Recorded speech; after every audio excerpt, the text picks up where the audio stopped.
Bien. Mesdames, Messieurs les parlementaires, Mesdames, Messieurs les maires, Mesdames, Messieurs les élus en vos grades et qualités, Mesdames, Messieurs les autorités civiles et religieuses, Mesdames, Messieurs, mais surtout, vous tous, mes chers amis. Avant toute chose, je ne saurais commencer mon propos sans vous présenter toutes mes excuses pour ce changement de lieu que nous avons dû opérer au dernier moment. Alors, compte tenu de la nombreuse affluence, sachez que vous êtes ce soir 1584 personnes. Waouh!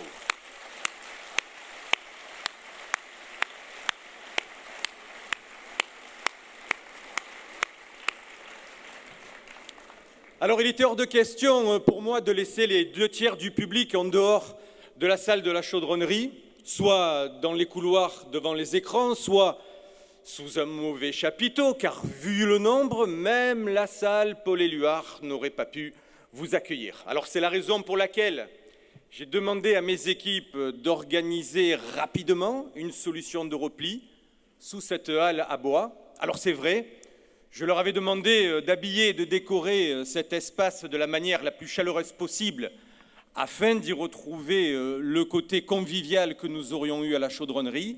Mais là aussi, la dure réalité nous a rattrapés. Car il m'a été présenté un devis, tenez-vous bien, de 70 000 € pour bien faire les choses. Alors je vous le dis tout de go, mon discours ne vaut certainement pas 70 000 €.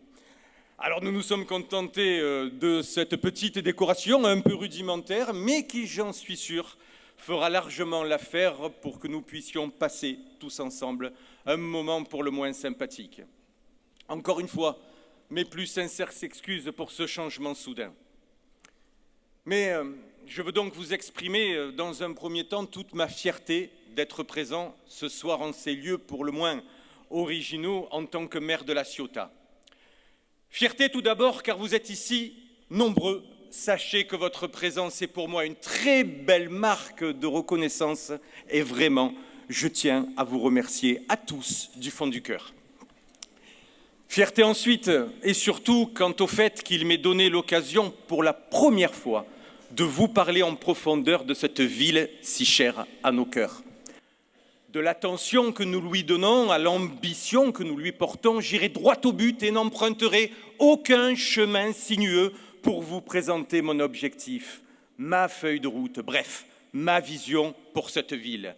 Et je vous le garantis, mesdames, messieurs, nous allons parler vrai. Et si on appelle ça un discours de politique générale, c'est vrai. Même si je n'aime pas trop le terme, car il peut paraître imprécis, mais cela reste une séquence importante pour moi et pour vous, car oui, il s'agit avant tout de politique au sens noble du terme et qui tient compte de tous les acteurs, de toutes les composantes et surtout d'un véritable projet. Quel défi, en effet, mes chers amis, que celui de s'inscrire dans une forme de continuité tout en fixant un nouveau cap, en ambitionnant une La Ciotat nouvelle, mais un défi qui sera relevé, je vous le garantis. Permettez-moi, en préambule, et par politesse surtout, de me présenter, car j'ai conscience que certains connaissent peut-être mon nom, m'identifient peut-être aussi visuellement, enfin du moins je l'espère, mais sans doute peu me connaissent véritablement, et c'est bien normal. Alors j'ai 40 années, je suis un enfant d'une mère d'origine arménienne née à Marseille et d'un père, lui, né à Chalon-sur-Saône. Des parents que j'ai la chance d'avoir encore à mes côtés.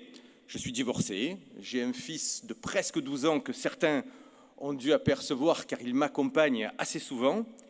J'essaye autant que faire se peut de l'ouvrir aux valeurs républicaines que l'homme politique dans son essence même est censé cultiver au quotidien.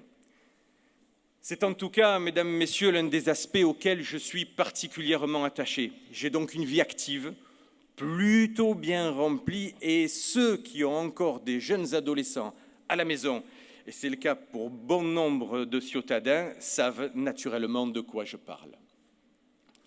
Depuis de nombreuses années, mesdames, messieurs, j'ai baigné dans l'univers du politique.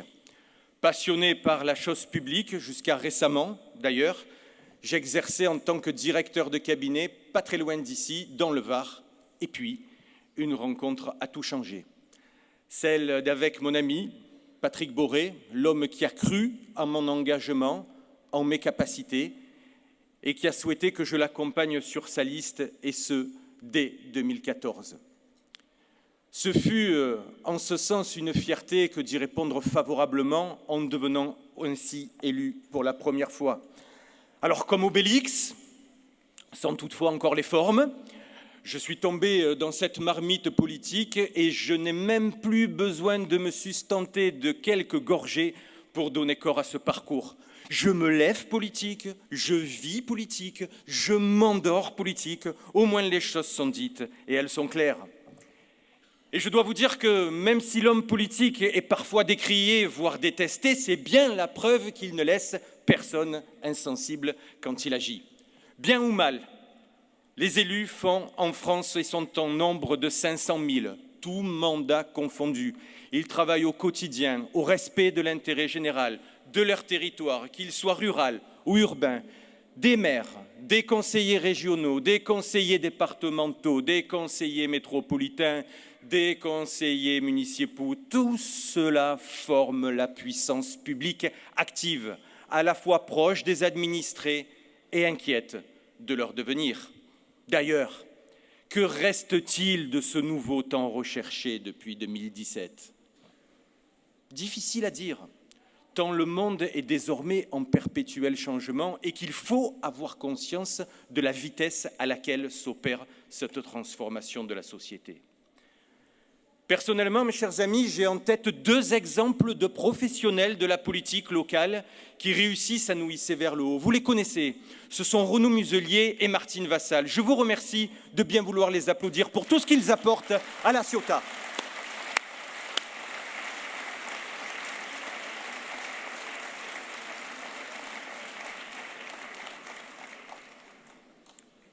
À tous deux, mesdames, messieurs, ils concentrent tout à la fois, le talent individuel, la notion d'engagement pour le développement de nos territoires et cette vision nécessaire de long terme. Et comment de ce fait ne pas évoquer celui qui a véritablement relancé, qui a tout relancé à la Ciotat pour que cette ville retrouve dynamisme et prospérité, pour que chacun puisse bénéficier d'une qualité de vie retrouvée, d'un bonheur personnel ou d'un épanouissement professionnel.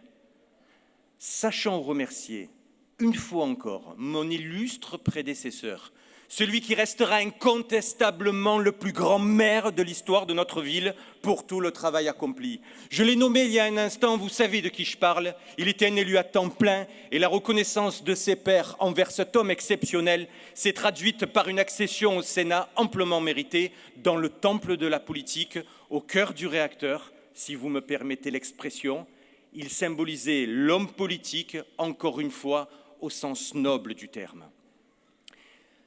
Dans ce monde qui bouge, mesdames, messieurs, de plus en plus vite, dans cette France qui perd peu à peu tous ses repères traditionnels, moi, maire de la Ciotat, je me dois d'être à la hauteur des enjeux qui nous attendent.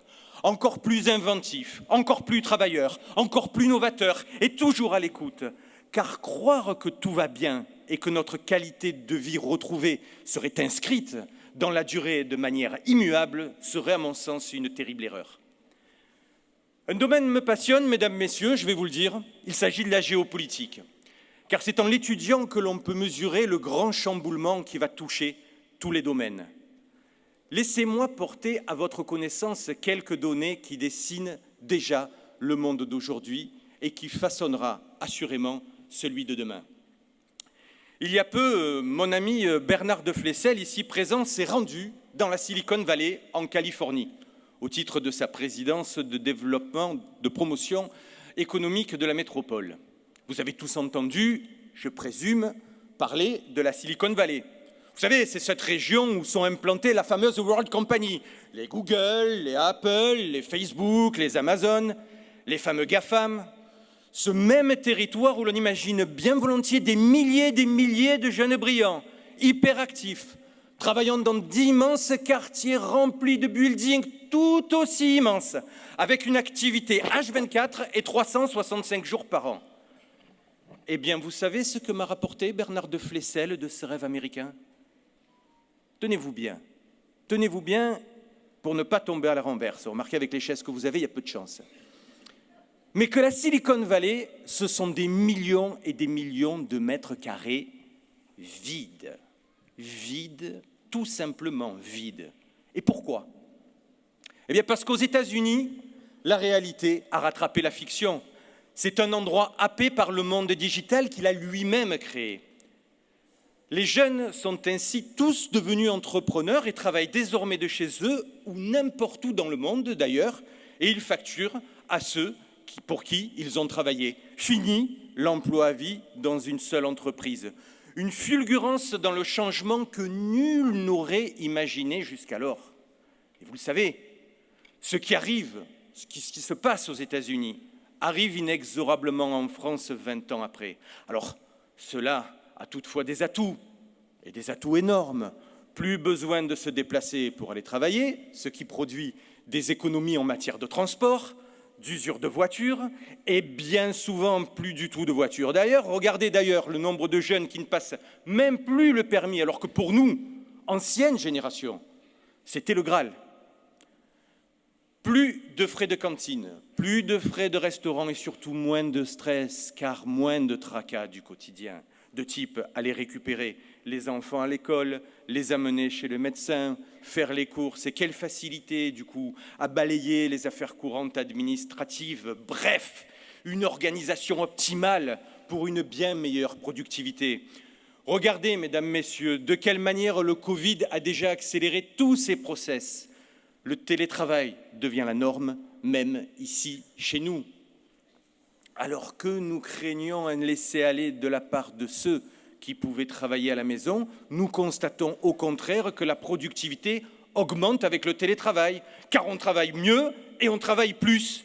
Fini les heures de transport, fini le stress, et quoi de mieux aussi pour diminuer la pollution. Avant, nous espérions tous intégrer une entreprise ou une structure quelconque avec une carrière bien tracée jusqu'à la retraite même. Tout cela est terminé désormais. On veut se challenger sans cesse et rebondir ailleurs. De la même manière qu'avant, nous travaillions pour pouvoir acquérir sa propre maison au bout de 20 ans, même chose, les jeunes ne veulent plus de ça. Ils nous disent « Moi, je ne vais pas m'enchaîner 20 ans à payer un crédit. Je préfère vivre et rester locataire, au moins je profite, je voyage, je vais où je veux, je vais quand je veux, et surtout, c'est ma vie. » Alors que les choses soient claires entre nous, mes chers amis, je ne juge surtout pas. Ce n'est ni moins bien, ni mieux. C'est juste différent. Mais c'est surtout la réalité, notre réalité. Alors que les bouleversements nous invitent, je dirais même nous obligent à porter une réflexion sur les modèles locaux. Quel impact et quelles répercussions? Que deviendront nos zones d'Atelia dans 30 ans? Une zone qui se diversifie? Une zone qui se déshumanise au profit d'une robotique toujours plus prégnante? Qu'adviendra-t-il de l'encre marine? Des lieux de stockage où les personnes viendront retirer leurs achats? Ce ne sont là que 2 exemples, mes chers amis, mais des exemples tellement révélateurs. Le sens des responsabilités de l'élu de maire que je suis ne me pousse-t-il pas à me poser les bonnes questions afin de réfléchir et d'anticiper tout ceci? Cette réflexion globale ne nous concerne certes pas directement, à nous tous ici présents, mais soyons clairs.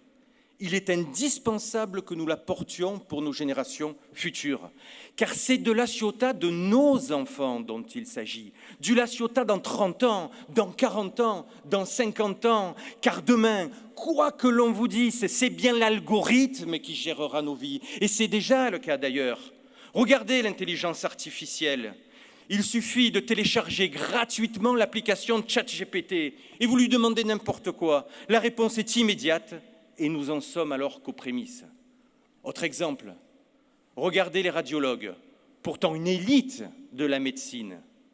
Beaucoup s'aventurent désormais à dire que c'est une profession qui va considérablement changer dans les années à venir et peut-être même disparaître. Pourquoi? Eh bien, c'est simple. Si vous prenez 100 radiologues qui vont lire chacun une radio, leur temps de lecture et le pourcentage de réussite dans la détection et l'interprétation d'une anomalie sont désormais beaucoup moins performants que ceux faits par les scanners à l'intelligence artificielle. Donc demain, qui sera le gagnant, si l'on peut dire ? Le radiologue qui a fait ses 15 années d'études ou l'ingénieur qui aura fabriqué l'algorithme qui analyse les radios, un scanner intelligent, qui plus est, jamais malade et toujours opérationnel.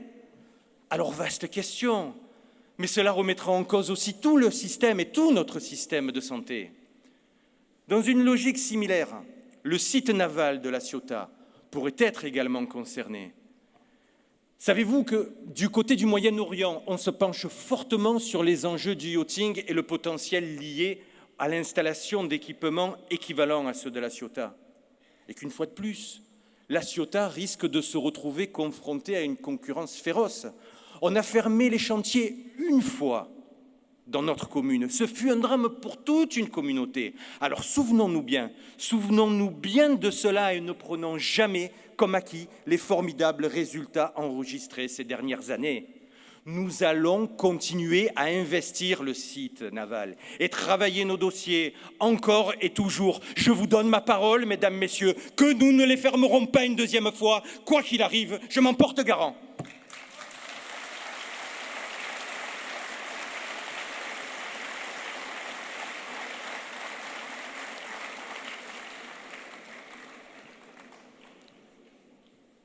Ceci pour vous dire qu'il faudra là aussi sans cesse innover, sans se fixer la moindre limite. Idem pour nos commerçants. Le phénomène de commerce en ligne se démultiplie, les centres commerciaux se vident par endroits, les habitudes de vie et de consommation auront été totalement bouleversées dans 20 ans. Notre cœur de ville reprend des forces depuis quelques petites années. Mais comment pouvoir accroître et maintenir son activité dans les années à venir? Alors on me dit, attention, attention monsieur le maire au stationnement, il est essentiel dans l'approche commerciale.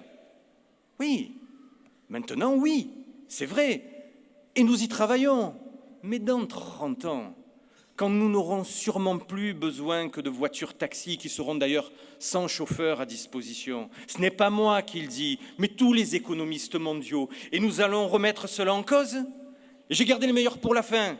Ce qui me questionne au premier chef, c'est ce phénomène de mouvement de population qui va très vite s'opérer sur une planète, certes gigantesque, mais tellement petite à l'idée d'une mondialisation croissante. Qu'elle soit climatique, économique, démographique, les raisons de ce grand déplacement sont concrètes. Nous n'en sommes plus à l'étape de l'hypothèse. Lorsque j'étais jeune, il n'y a pas si longtemps que ça, ce n'était pas si lointain, mais nous étions un peu plus de 5 milliards d'êtres humains sur la Terre. Aujourd'hui, mesdames, messieurs, nous avons passé la barre des 8 milliards. La France, notre pays, est la 5e puissance mondiale, mais nous ne représentons que 1%. 1% de la population mondiale, face à la Chine d'un côté et à l'Inde de l'autre, qui représentent à elles seules respectivement 19 et 18% de cette même population mondiale. Plus près de nous, la population africaine a connu une évolution comme jamais dans l'histoire de l'humanité. Écoutez bien, 180 millions en 1950, 600 millions en 2000, 1,1 milliard en 2020 et des perspectives à 2,2 milliards en 2050. Et 2050, mes chers amis, c'est demain. 2,2 milliards de l'autre côté de notre Méditerranée et nous sommes 68 millions. À titre d'exemple, le Nigeria, c'est 220 millions d'habitants à lui tout seul et ce sera l'équivalent des États-Unis dans 20 ans. Tout cela à quelques heures de bateau de nos frontières. Alors on nous annonce des réfugiés climatiques, des réfugiés de la famine, des réfugiés de la guerre. Le monde de demain sera, n'en pas douter, un immense terrain de nouveaux enjeux en pleine ébullition. Mais comment imaginer que ces gens ne seraient pas tentés de fuir la misère et la guerre? Et si nous étions nés dans la chambre d'en face, comme l'on dit, nous aussi, nous ferions probablement le même choix pour avoir une vie meilleure. Et je n'ai pas abordé les mondes numériques parallèles, vous savez, ces métaverses, où les mêmes World Company, Google, Apple, Facebook, Amazon, que j'évoquais tantôt, qui créent des espaces dématérialisés où vous pouvez acquérir toutes sortes de produits virtuels, comme l'art, par exemple. Alors, mes amis, une question se pose à nous. L'homme est-il ainsi devenu fou? Non, je ne le crois pas, et je dirais même pas du tout. L'homme reste tout simplement dans sa logique de quête incessante de nouveaux mondes, de nouveaux modes, de nouveaux modèles. L'homme utilise ce que ce monde moderne lui met à sa disposition. Il se nourrit de ça, car il en a besoin pour se réinventer tout le temps. Des génies tels qu'Einstein, Gagarine, Oppenheimer, Colomb, De Gama, Vespucci, Goddard, l'inventeur de la fusée, l'avaient en leur temps très bien compris. Alors vous êtes en train de vous dire, certainement, et vous n'auriez pas tort, mais qu'est-ce qu'il est en train de nous dire, ce petit maire de La Ciotat? Qu'est-ce qu'il est en train de nous raconter là? Vous avez raison, mais croyez-moi, pour pouvoir continuer à donner du bonheur, de la joie, pour pouvoir continuer à donner une qualité de vie pour nos enfants, il faut avoir une réflexion extrêmement moderne dans ce monde en pleine évolution. Croire que nous préserverons notre avenir uniquement car nous sommes ciotadins est une erreur, à mon sens, d'appréciation fondamentale. Ce que je veux vous dire, c'est simple, mes chers amis. La Ciotat doit s'inscrire dans ce grand mouvement. Je veux que cette ville qui a montré tant de fois par le passé, même récemment, qu'elle était avant-gardiste, continue sur cette même lancée. Je ne veux pas qu'elle décroche face à toutes ces avancées, ni qu'elle reste sur le bord du chemin de cette grande évolution. Je tenais à vous dire que vous pouvez compter sur moi, vous pouvez compter sur toute l'équipe, vous pouvez compter sur tous les élus, sur tous les administratifs, sur nos chefs d'entreprise, sur nos commerçants, sur nos CIQ, sur nos associations, sur notre jeunesse, sur nos aînés. Oui, tous ensemble, nous saurons trouver les voies de la prospérité et du maintien de la qualité de vie. C'est ce que je souhaite, c'est impulser cette nouvelle dynamique de réflexion et de conscience collective. Car encore une fois, c'est permettre à notre jeunesse d'envisager la vie de demain avec plus de sérénité. Car le reste du monde va trop vite pour que nous nous endormions sur nos propres lauriers.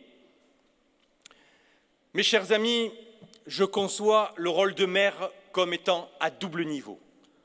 Premièrement, les deux pieds sur le terrain pour répondre aux exigences du quotidien, même si le terrain est parfois miné.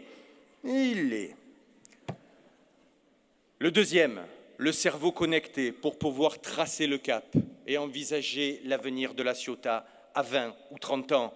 Dans l'immédiat, je fais de la proximité ma toute première priorité.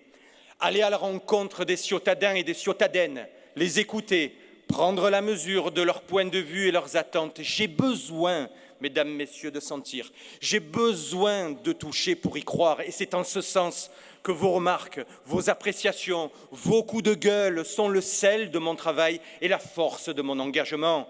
Ils font partie aussi de mon apprentissage, de cet apprentissage.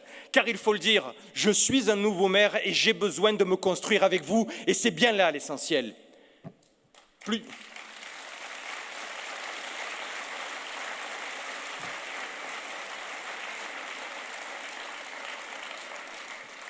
Plus que tout, mes chers amis, j'aime notre attachement commun à cette ville, car oui, La Ciotat a bien une âme rebelle qui a forgé sa renommée bien au-delà de ses propres frontières. La chaleur qui se dégage naturellement de cette ville et de sa population n'empêche pas cet esprit de combat et de révolte quand la situation l'exige. Nous sommes prêts à tout, surtout lorsqu'il s'agit de défendre les intérêts de notre ville. Et ce n'est pas près de s'arrêter. Alors, comme vous pouvez l'imaginer, prendre la tête d'une telle communauté de destin au sang chaud, au caractère indocile, ne peut que me remplir de joie et d'impatience d'avancer, et nous avancerons tous ensemble. Je parlais de proximité. Il faut être là au quotidien et s'occuper de tous ces petits tracas qui enquiquinent la ville. Oui, ça va du poteau cassé au robinet qui fuit dans une école, de la porte du gymnase que l'on ne peut plus fermer à un trou dans la chaussée ou à un arbre non élagué, bref, une multitude de choses qui agacent et qui laisseraient à penser à une certaine forme d'oisiveté dans la gestion du quotidien. Je ne le veux pas. Je veux que l'on soit réactif. Même si beaucoup a été fait à ce niveau-là, nous allons encore aller plus loin. J'ai demandé à ce titre à l'administration de renforcer les moyens pour mettre en place une brigade volante qui pourra, en dehors de tout ce qui est programmé et voté, intervenir sur tous ces petits dysfonctionnements, les vôtres, mesdames, messieurs. Mais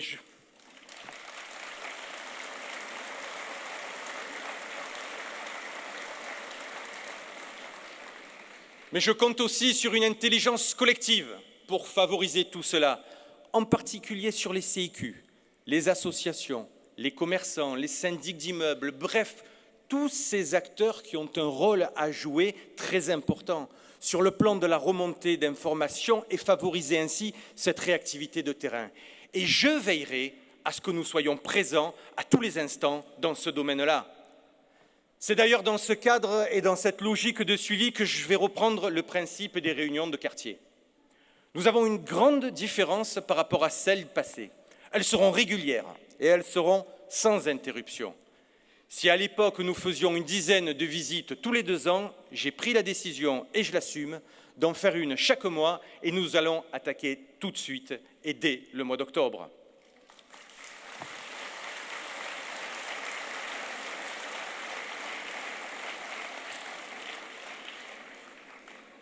Ces moments de rencontre, mes chers amis, nous permettront de faire le point, tant sur les enjeux de proximité que sur les grandes orientations comme l'économie, l'aménagement, l'environnement, le social, l'éducation, la culture, le sport, la politique de la ville. Et l'objectif de cette politique, de notre politique avec les élus de proximité, est très simple. Elle se résume en 3 mots, obligation de résultat. Et c'est bien le minimum que l'on vous doit. Et cette politique d'exigence, je la conduirai dans tous les domaines, en particulier sur la sécurité. Là aussi, nous allons reprendre beaucoup de choses. Les efforts ont été certes colossaux. En 2001, c'était 9 agents de police municipale et des voitures 4L avec des annuaires sous les fauteuils. Les temps ont un peu changé. Aujourd'hui, c'est une 50aine de policiers municipaux pour pallier aussi, je dois le dire, les carences de l'État en matière de sécurité. Je veux tout le monde sur le terrain, tout le monde à faire le travail de sécurité auquel chaque citoyen ciotadin a droit. Fini donc les tâches administratives qui seront désormais assurées en totalité par des profils administratifs et non par des policiers municipaux. Je vois trop souvent des agents contraints de gérer de la paperasse et donc moins présents, du coup, sur le terrain. Là aussi, croyez-moi, les choses vont changer. Vous le savez, nous allons nous doter de moyens concernant ce domaine et dans le domaine de la sécurité. Tout d'abord, nous allons mettre en place très prochainement un nouveau centre de supervision urbain, véritable tour de contrôle de nos 150 caméras, dont le nombre sera porté à 250. Il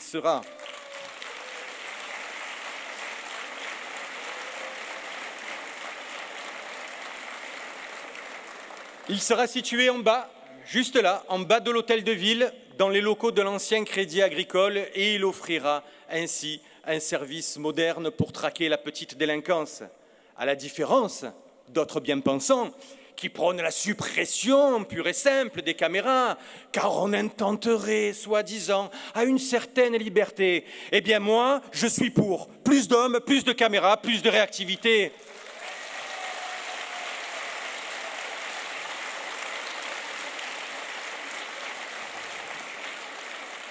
Vous savez, la sécurité, la ligne sécuritaire, c'est un sujet sensible dans notre pays. On l'a vu encore récemment dans cette France en pleine guérilla urbaine, où des magasins entiers se sont fait piller, et ce dans un chaos suite au décès du jeune Naël. Les forces de l'ordre ont fait ce qu'elles ont pu, même si certains dérapages ont pu avoir lieu, c'est vrai. Mais comment les blâmer ? Comment combattre cette horde de barbares qui hurlaient, qui brûlaient, qui tabassaient? Combattre cette violence à coups de pistolet à eau me paraît un peu compliqué, un peu désuet. Et moi je le dis sans ambiguïté. J'aime la police, j'aime notre police à La Ciotat et on aime tous la police.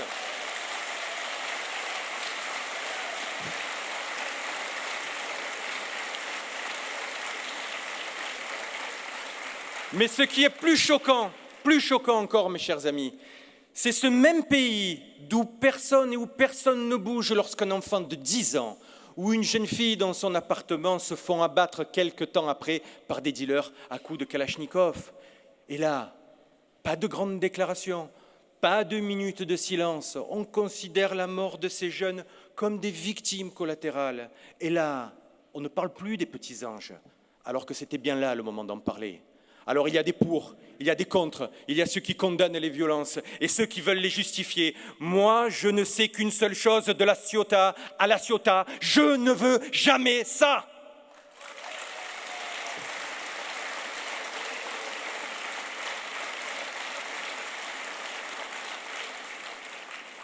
Mais nous ne sommes pas seuls et nous voyons bien souvent, notamment l'été, des bandes venant de toutes parts qui viennent déranger nos habitudes, des gens qui viennent sans scrupules nous expliquer qu'ils font comme ils ont envie, qu'ils se garent là où ils veulent, qui insultent, qui agressent. Mais ils se croient où, cela? C'est terminé la parade, le cirque c'est fini. Vous venez ici, très bien, mais vous allez bien vous tenir et appliquer les principes que nous avons nous-mêmes reçus de l'éducation de nos parents pour respecter les règles de vie en communauté, et c'est bien là les choses.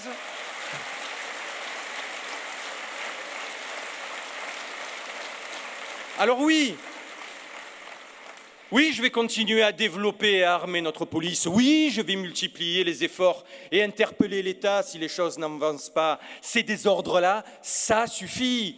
Comment supporter que les ciotadins qui me croisent dans la rue me disent « Monsieur le maire, on ne va pas à la plage, ou du moins que le matin, parce qu'après on ne peut plus, on a peur ».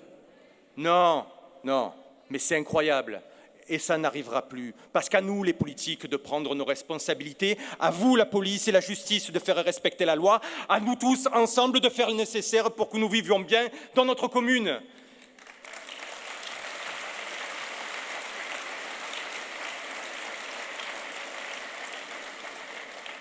Pour parfaire ce résultat, nous allons aussi créer un poste de police municipale à Saint-Jean, en lieu et place de l'ancien restaurant Le Picasso.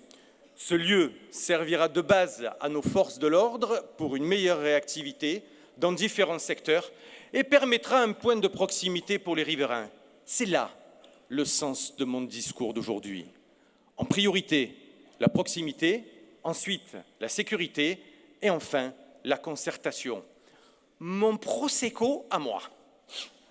Voilà ce que je vous offre en guise d'apéritif.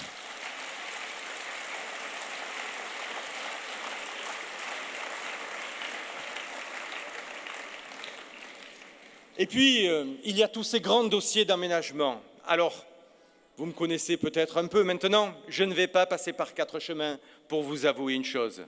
Oui, c'est vrai. Certains dossiers sur lesquels nous nous étions engagés n'ont pas pu voir le jour. La nouvelle salle de spectacle sur le terrain de la Pérégua, le complexe aquatique situé au domaine de la Tour sont 2 exemples que nous avons dû mettre de côté. Et que n'a-t-on pas entendu de la part de quelques oiseaux de malheur? C'est un scandale, c'est une honte, que dis-je une honte? C'est une trahison. Mais ces gens-là n'ont aucune notion de la gestion publique. Ils vocifèrent, ils éructent des paroles dont ils ne connaissent d'ailleurs parfois même pas le sens. Alors je vais leur dire une chose bien claire.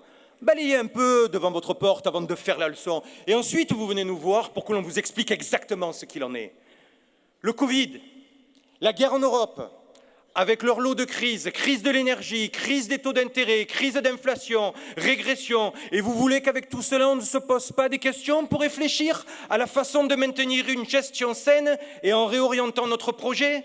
Mais nous aurions été coupables et justement accusés d'inconscience si nous ne l'avions pas fait, car à l'arrivée, ce sont les ciotadins qui auraient payé l'addition. Il ne faut pas l'oublier. Coupables de créer des structures magnifiques, mais dont les coûts aurait été impossible à assumer en ces périodes de crise.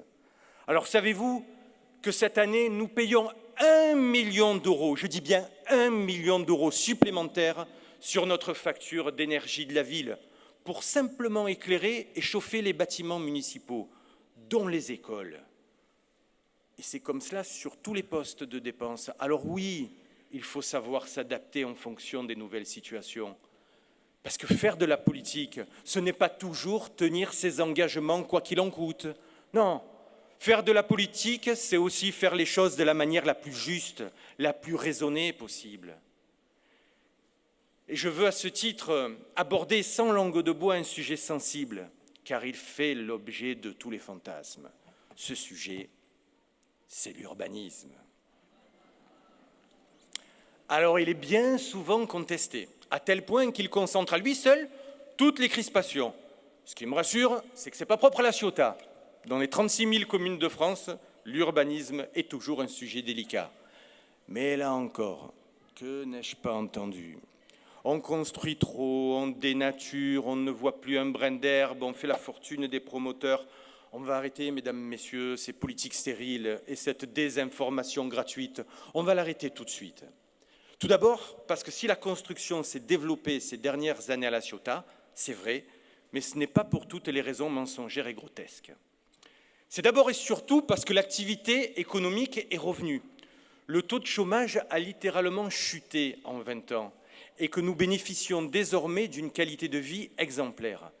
Le développement du site naval, des zones Atelia et des poches commerciales, notamment du Vieux-La Ciotat, attire de plus en plus de monde, de tout horizon, de toute classe sociale. Eh bien, que voulez-vous alors? C'est comme ça, on ne va pas s'en plaindre maintenant. Ces personnes-là qui travaillent et qui participent à la vie de notre commune doivent bien être logées quelque part. Et en parallèle, il faut toujours être en mesure de loger nos enfants, ceux qui quittent le foyer familial pour s'émanciper et réussir une nouvelle vie.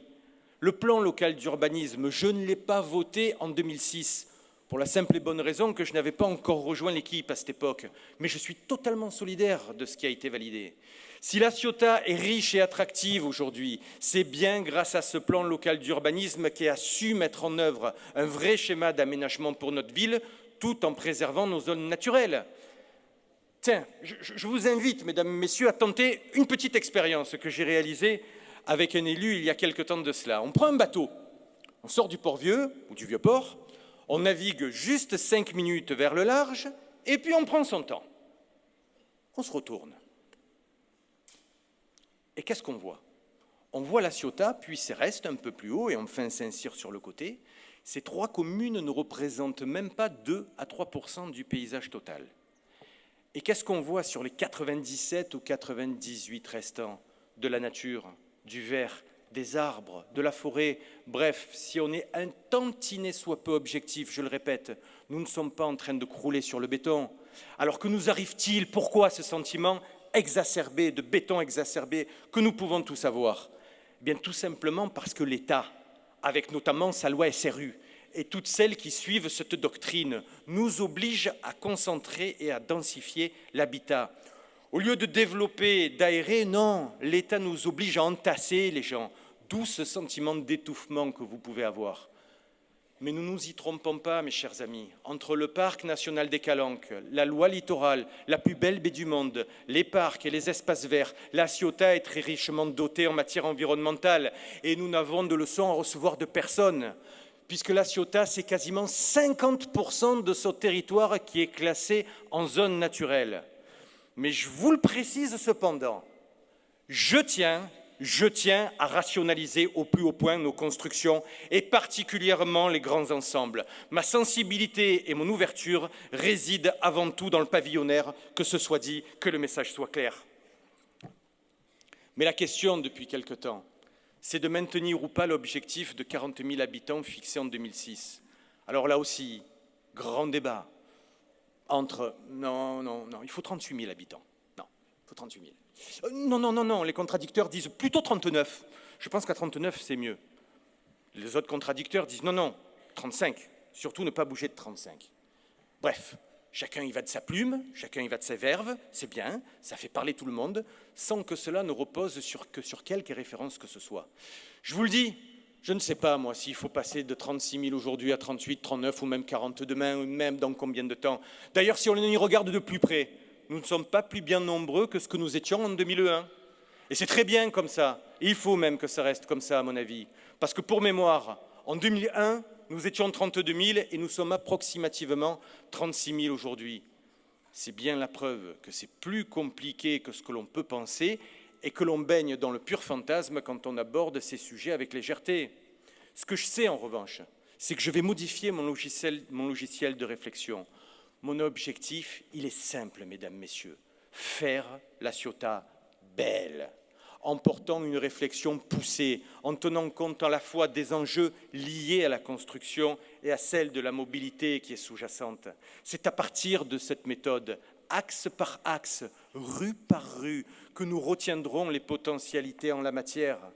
Et ça passe notamment par le réaménagement des axes importants de la ville, comme le bord de mer, l'ancienne route de Marseille, baptisée Subilia, la voie qui monte vers Céreste, ainsi que celle qui mène à Saint-Cyr.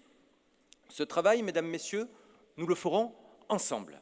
Nous le ferons ensemble puisque, comme je m'y étais engagé, je me déplacerai chaque mois, accompagné de mon équipe, accompagné des élus, dans un quartier de la ville. Sur le plan du logement, toujours, on nous demande sans cesse de construire des logements sociaux. C'est l'État qui nous le demande. À ce sujet, la Ciotat est quand même bonne élève, car elle répond globalement au taux obligatoire des 25% de logement social dans une ville.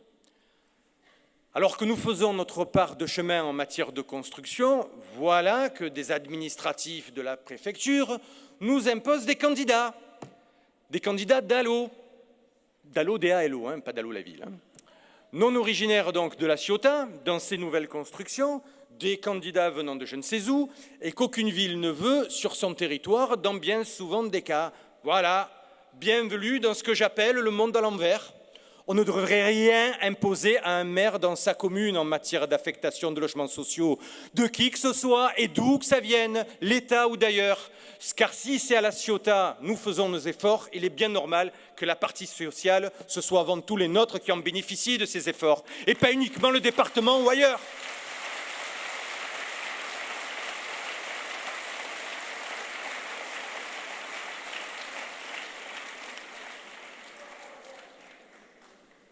Pour lutter contre cette captation de logements sociaux, nous avons quand même mis en place une bourse d'échange de logements. C'est une première et ça fonctionne déjà très bien.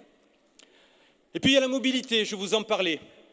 Un volet, là encore, de la politique d'aménagement qui est fortement corrélé à l'urbanisme dans l'inconscient collectif.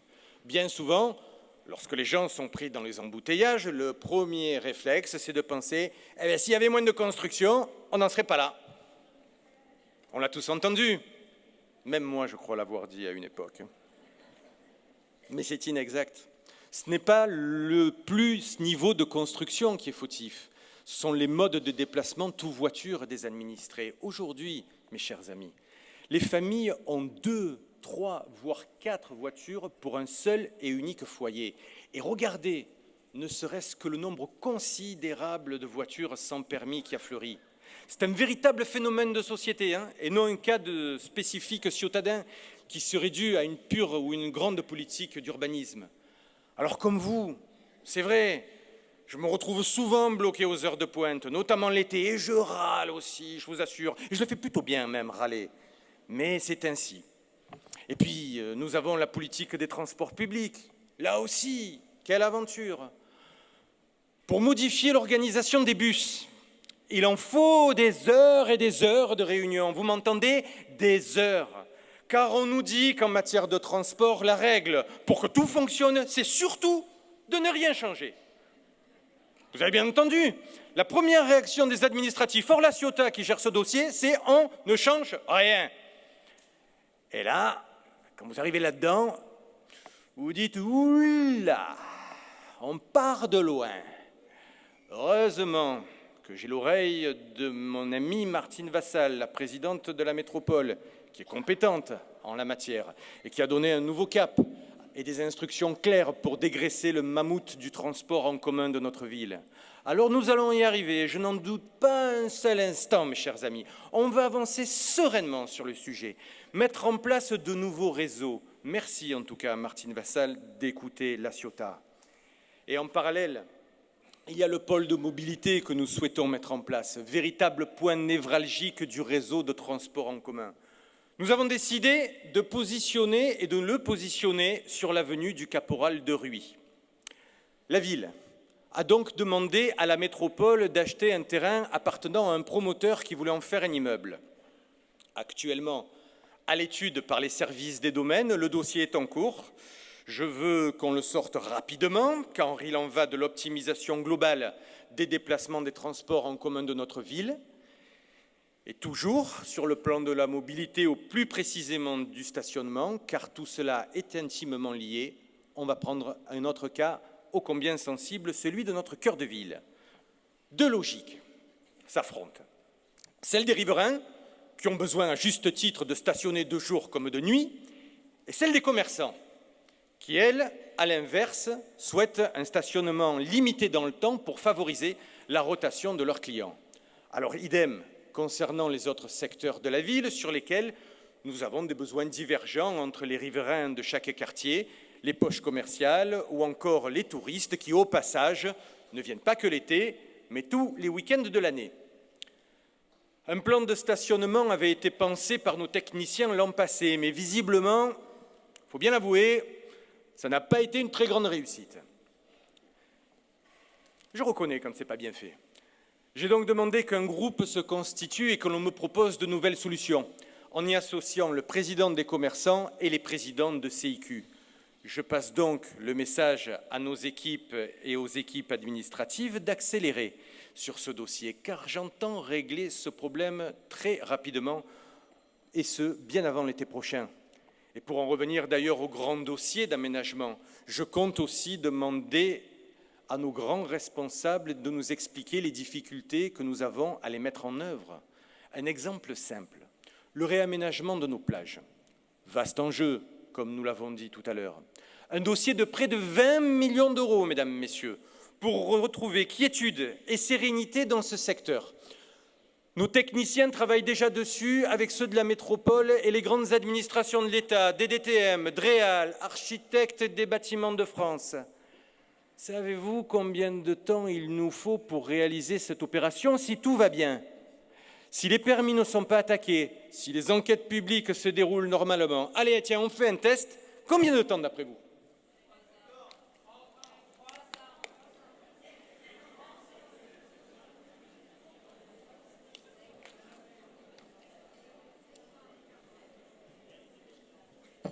Eh bien, il faut 6 années. 6 longues années. Et on ne peut pas réduire les délais administratifs parce que la loi littorale, parce que la loi trait de côte, parce que préservation du milieu marin, parce qu'érosion du littoral, parce que, oui. Alors moi, je veux bien tout entendre. Et j'y souscris pleinement d'ailleurs, quand l'environnement est important. Mais enfin, 6 ans, les amis. 6 ans, c'est un mandat plein et entier pour un maire. Et ça me rappelle la phrase d'un ancien président de la République qui disait qu'en Chine, ils mettent 3 mois pour construire un hôpital pour lutter contre le Covid, et en France, on met 20 ans pour dire qu'on ne va pas faire l'aéroport de Notre-Dame-des-Landes.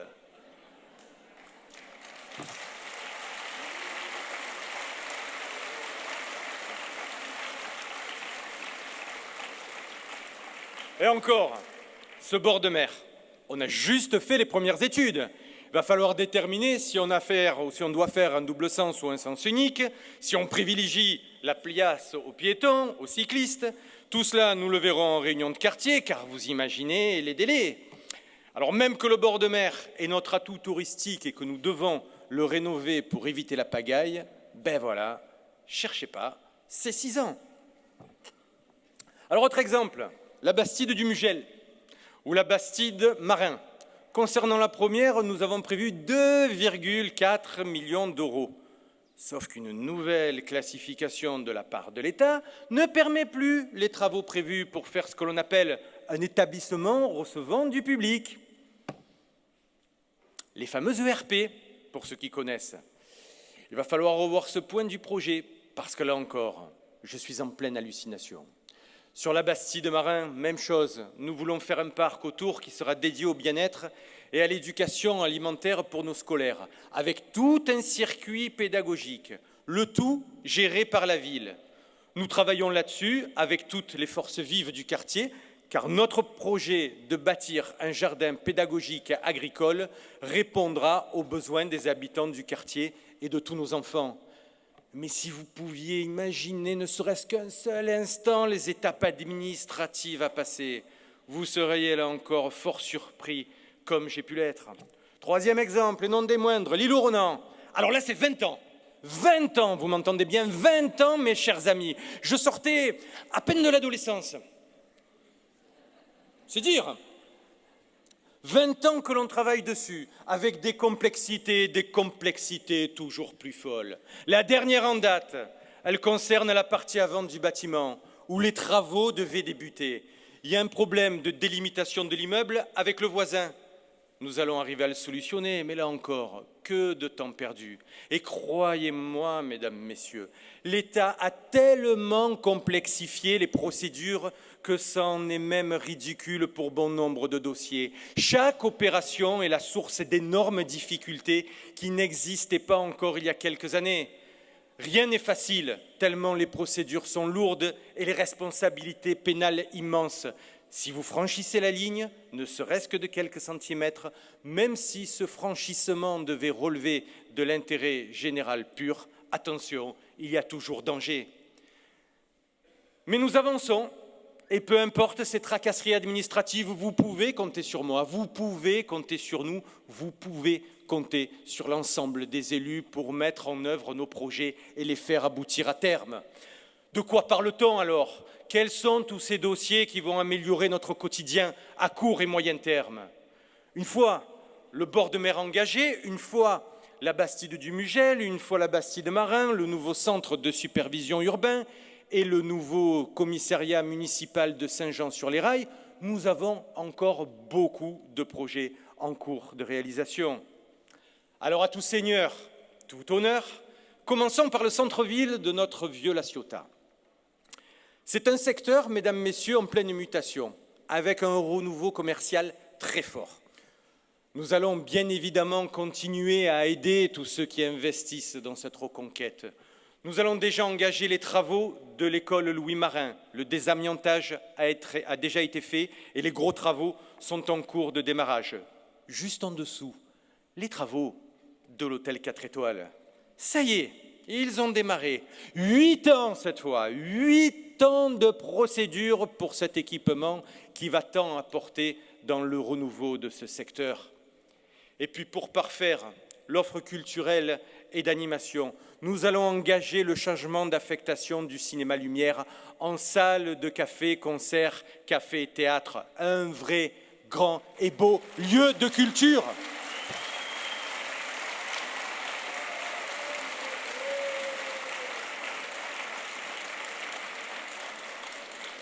Un lieu de culture équipé de studios de répétition avec pour agrémenter l'ensemble des petits coins de restauration, des espaces musicaux sympathiques pour les jeunes notamment. On va replacer sur cette place les jeunes au centre de notre action.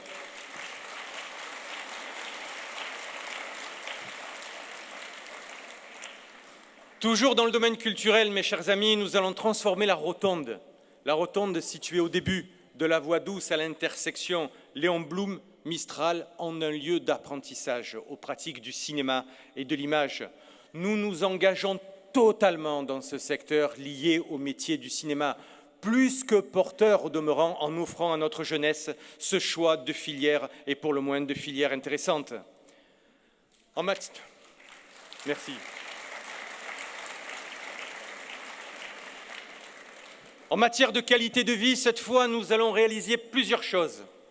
Un premier projet qui me tient à cœur et qui répond à un besoin de détente et d'espace vert et ombragé, c'est le réaménagement du parvis de l'Hôtel de Ville. Nous allons supprimer ce parking qui ne sert plus pour y créer un jardin paysager, reposant, bucolique, afin notamment d'y inclure des espaces extérieurs réservés au mariage. Nous pourrons nous marier à l'extérieur, à La Ciotat aussi.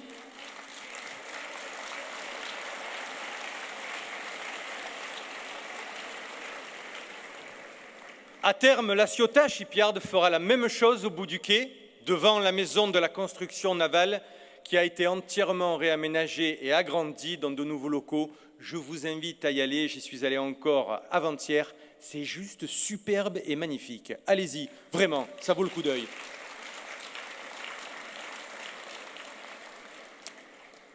Et alors vous allez me dire, mais dites-moi, monsieur le maire, on en est où au fait du dossier des ombrières et des arbres sur le Port-Vieux? Eh bien, il avance doucement, mais sûrement. Je vais vous annoncer un petit scoop.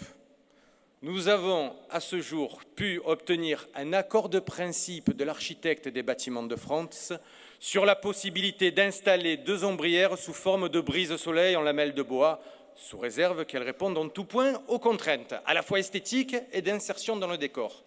Donc une, elle se situerait à la hauteur du musée, au niveau de la construction et de la structure J'aime La Ciotat, sur toute la longueur du platelage en bois, et elle mesurerait à peu près 500 mètres carrés. Elle permettrait un espace de détente entièrement ombragé, équipé de bancs avec vue sur mer. La deuxième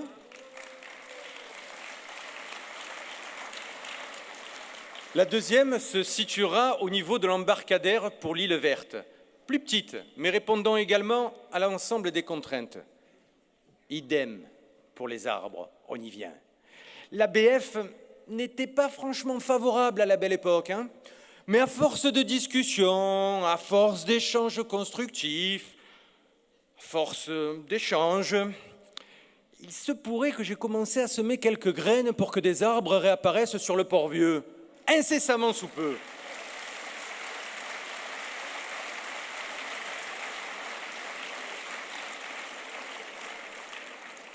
Et ensuite, nous avons toujours sur ce même secteur 2 beaux dossiers. Le premier étant la création d'une zone de mouillage forain en mer entre les bassins Béroir et Capucin pour éviter que les bateaux mouillent et n'abîment la Posidonie. Le deuxième, c'est la rénovation de notre base nautique. Alors l'objectif, il est simple, c'est de donner une structure moderne et adaptée aux associations nautiques et sanctuariser ce site pour la sécurité des utilisateurs et en particulier pour celle de nos enfants.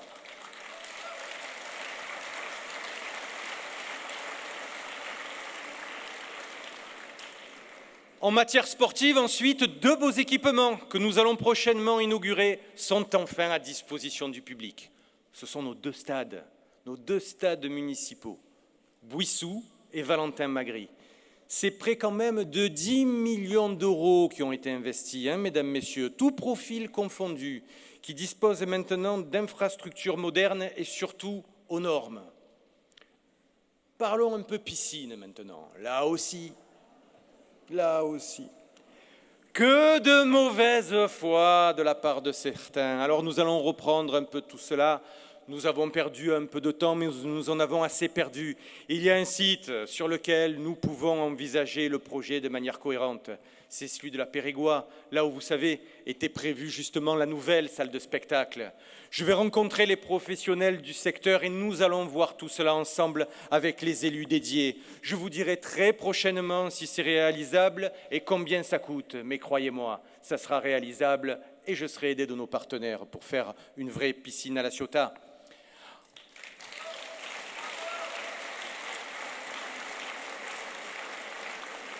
Ensuite, nous avons tout ce qui relève de l'environnement, à commencer, vous le voyez, par l'extension du parc du domaine de la Tour, sur plus de 3 hectares supplémentaires. Ce sera un véritable succès, mes chers amis, avec en plus un espace consacré aux chiens.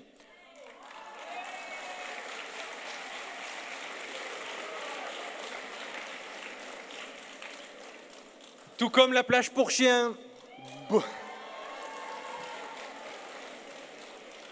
Beaucoup me la réclament, je le sais. Des endroits, on en a testé en pagaille, comme on dit chez nous. Mais ils ont toujours fait l'objet de polémiques car ils étaient, c'est vrai, inadaptés. Donc c'est décidé. La plage canine, elle sera réinstallée à hauteur du rond-point Wilson, en contrebas du carrousel, comme ce fut le cas par le passé.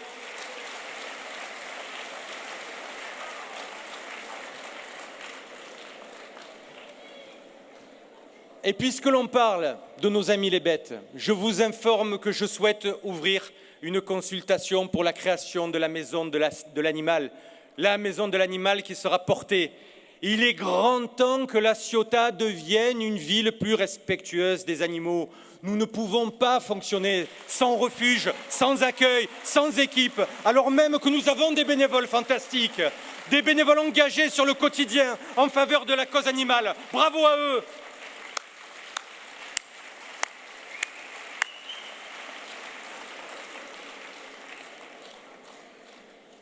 Toujours en matière d'environnement et de nature, la rénovation en cours de la Villa Michel Simon, qui va devenir ni plus ni moins que la première maison du Parc national des Calanques.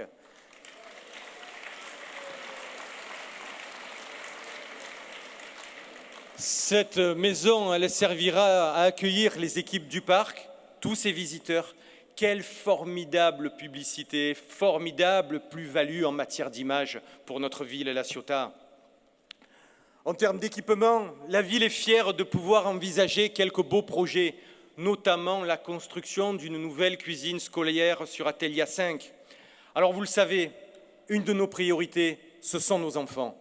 C'est pour eux que nous baptisons le La Ciotat de demain. Et en matière de restauration, entre cette nouvelle cuisine et la mise en place d'un circuit d'apprentissage pédagogique pour une bonne alimentation que nous allons développer sur le futur parc de la Bastide Marin, il ne fait nul doute que nous apporterons un vrai plus à nos enfants.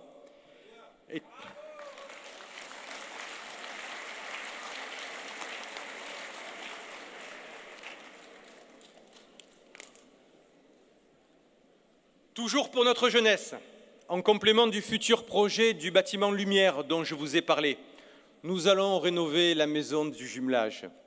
Nous allons le mettre sur le site Paul Éluard pour y transférer le bureau d'information jeunesse, plus communément appelé BIGE, actuellement situé dans la maison des associations. C'est un endroit bien plus adapté, beaucoup mieux desservi en transport en commun et où l'on peut stationner gratuitement, notamment pour les fameuses voitures sans permis.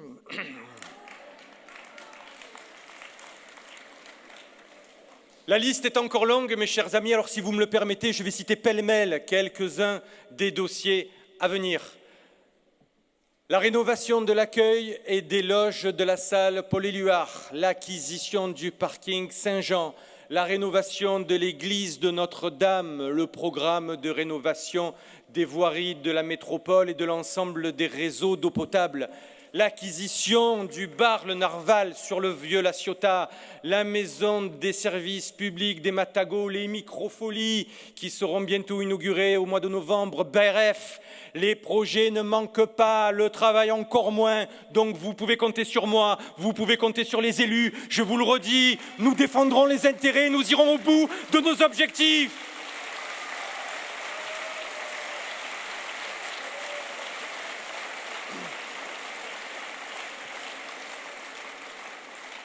Mes chers amis, mes très chers amis, je suis parti de très loin pour tenter de vous présenter ma vision des choses et je vous prie de bien vouloir m'en excuser.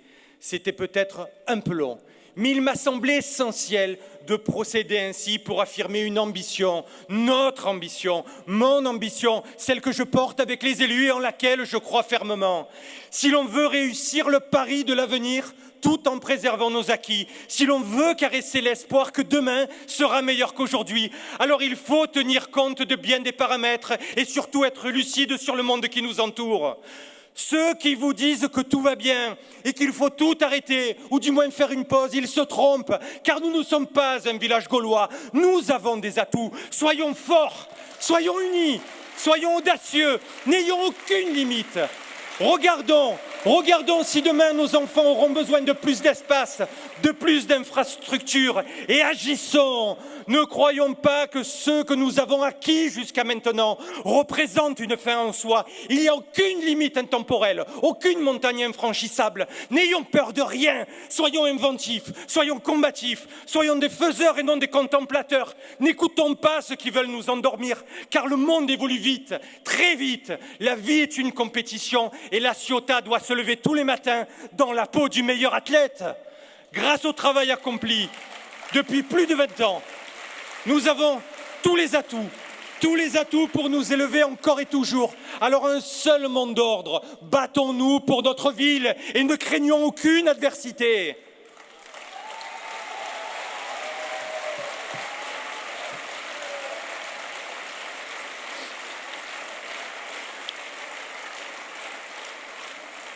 Mes chers amis, jetons dès maintenant, d'ores et déjà, les bases d'une politique solide sur notre territoire, en tenant compte de tous ces nouveaux enjeux qui bouleversent le monde. Mon ambition, c'est d'inscrire la Ciotat dans ce monde qui bouge.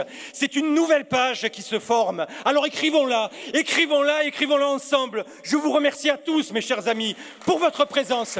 Vive la France, vive la région Sud, vive notre département, vive la métropole et surtout, vive notre La Ciotat!